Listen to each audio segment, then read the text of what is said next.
Hello, my name is Julia Anderson and I'm a hypnotherapist. I know many people have a lot of questions about hypnotherapy, and so the purpose of this little video is to hopefully address many of the basic questions. Now, what hypnotherapy is all about is giving you the power to use your own mind to get rid of unnecessary beliefs or unwanted habits, or to change your feelings about things. You have that power already in your mind.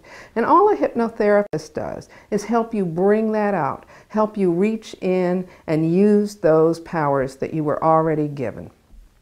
Now, what happens when you come for a hypnotherapy session is we talk, and I explain things just as I will be explaining in this video, and then you just relax. You begin by relaxing your body, and that makes it easier to just relax your mind. You remain aware the entire time because this is therapy. And if you weren't aware, you couldn't be doing the therapy for yourself. But it's very enjoyable and relaxing. As a matter of fact, it's very much like reading a really, really good book. And you become totally absorbed in the characters of that book, and the world drops away. The feeling is very similar. However, this will be the story of you, your own story. You'll go inside. Well, what's happening when that's going on? Well, it's really useful when we talk about this to talk about what's inside our heads. Now, there's a brain in there, and there's many ways to talk about what's in there. But for the purposes of hypnotherapy, it's most useful to talk about the conscious mind and everything else.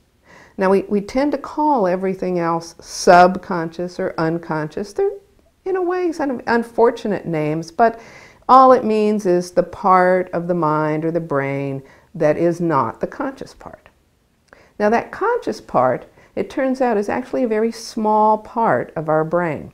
It's very creative, and it's also where the seat of all our abstract thinking. But it's a little bit limited. It can only hold 7 to 10 thoughts at one time. It can only hold 20 seconds of memory, and then it has to go into the rest of the brain. And it also processes more slowly than the rest of the brain. The subconscious processes so fast that before I could even finish thinking the first word of the thought, pick up the cup, my subconscious mind could move my hand, pick up a cup, and bring it to me.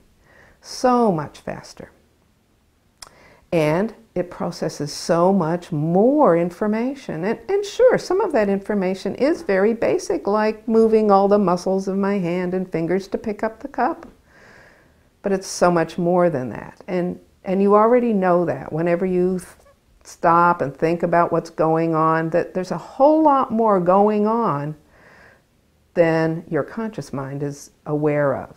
I know most of you have had this experience. You're driving down the street and everything's going fine, and suddenly your conscious mind goes, "Oh no, did I lock the door? Did I turn off the stove? Did I feed the dog? Do I have that paper I need for class or work?" And you're thinking about these things, and then suddenly your attention is drawn back to your driving, and you realize you're 4 or 5 or 6 blocks down the road. Who was driving? You were driving. Yes, your subconscious mind can do very complex things.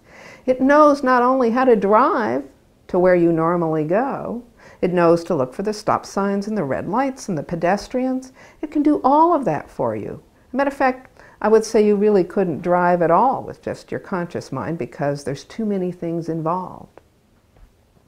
Well, just like this driving example, much of our behavior is actually happening at the subconscious level. And where did this behavior come from? Well, we learned it. We learned it starting at very, very young. And what our subconscious mind wants is for us to stay on this planet as long as possible and be as safe as possible. So anything it can take in, even a very, very young age, and said, "Oh, that works for them," looking at the parents. "Oh, that worked for me. It seems to work, so I'm going to program it in, and I'm always going to react like that." until I find that there's a better way. Then you grow older.